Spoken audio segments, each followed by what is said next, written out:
नतमस्तक मी त्या सर्वांचा ज्यांनी भारत देश घडविला.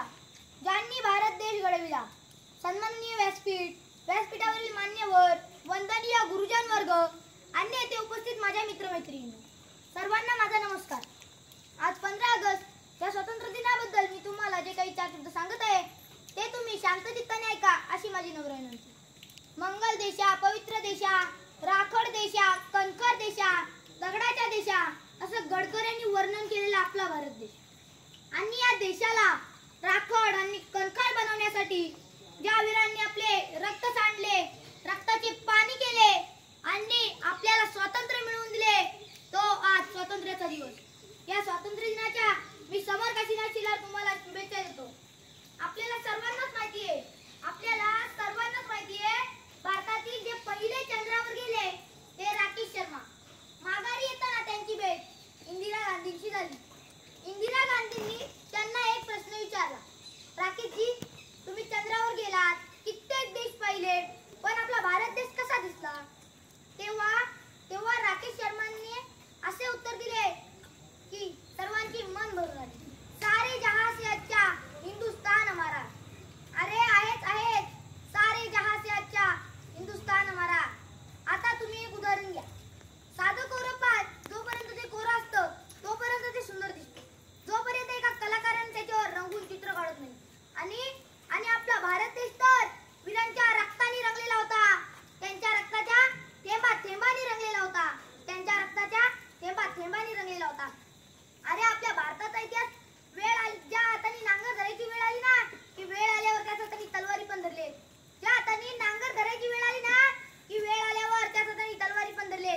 ज्या वीरांनी रक्ताची होळी केली, गोळ्यांची दिवाळी केली, आणि आपल्याला स्वातंत्र्य मिळवून दिले, तेव्हा त्यांनी एकच स्वप्न पाहिले, माझा आजचा भारत ही वेळ पुन्हा येऊ देणार नाही. अरे पण आता आपल्याला वाटतंय का तरी ते स्वप्न तर मिळालंय, त्या स्वातंत्र्यासाठी आपल्या युवा पिढीसाठी हे सगळं करतोय, पण जरा एका वेगळ्या दिशेला जातोय. त्यासाठी 4 ओळी लिहिलेत, त्या मी तुम्हाला वर्णन करू इच्छितो. त्या अशा आहेत, ज्या वीरांनी केली रक्ताची होळी आणि गोळ्यांची दिवाळी, अन आजचे वीर हवा फक्त त्याला इंटरनेटची जाळी. व्हॉट्सअप आणि फेसबुकवर स्पर्श त्यांनी पाहिला आणि म्हणे माझा भारत स्वतंत्र झाला. पुढचे एक कडवे आहे. एक योद्धा होता, तो एका भविष्यवाणीकडे गेला व त्यांना म्हणाला, गुरुजी, माझा हात पहा आणि सांगा की मी युद्ध जिंकू शकेन का? भविष्यवाणींनी हात पाहिला आणि म्हणाले, नाही जिंकू शकत. तेव्हा त्या योद्धाने विचारले, का नाही? तेव्हा ते भविष्यवाणी म्हणाले, इथून इथपर्यंत जी एक रेषा आहे ना, जी तुझ्या हातात नाहीये. तेव्हा त्याच क्षणी त्या योद्धाने हातातील खंजीर काढला आणि तशी उभी रेषा ओढून घेतली. मग नंतर त्या योद्धाने संपूर्ण जग जिंकले, ते म्हणजे अलेक्झांडर.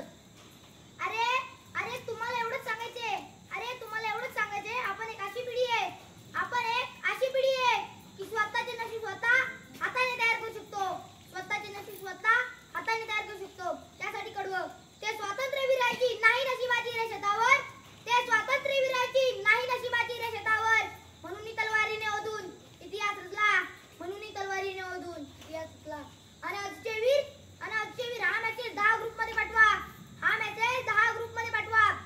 काहीतरी चांगलं होईल याची अपेक्षा ठेवून बसतात आणि म्हणे माझा भारत स्वतंत्र झाला.